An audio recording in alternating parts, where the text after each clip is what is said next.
Newton's laws of motion.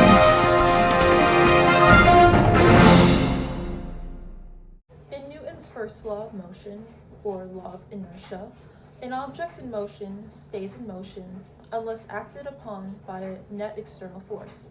Vice versa, an object at rest stays at rest unless acted upon a net external force.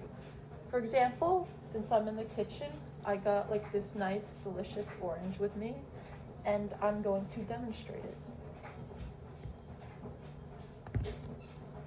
So what just happened was that the object that was at rest, and I'm the net external force, I pushed it, and it wasn't at rest anymore, it was now in motion.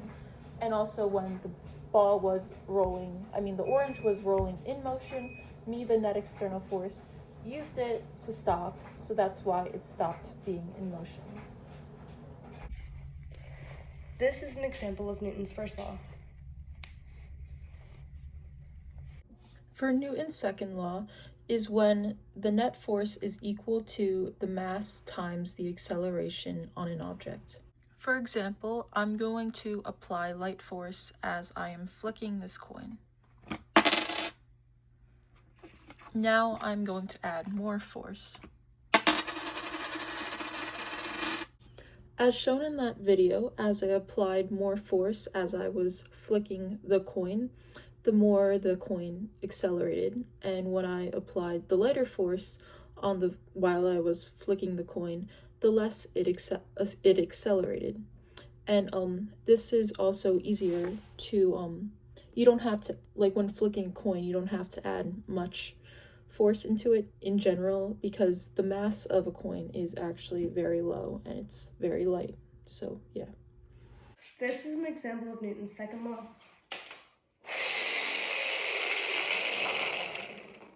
In Newton's third law, in every action there's an equal and opposite reaction.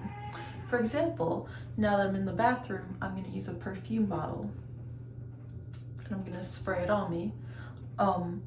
And the action here is me pressing down the perfume cap, and I apply force to it, and it creates an equal and opposite reaction as the mist from the perfume bottle sprays out into the air. Lastly, this is Newton's third law.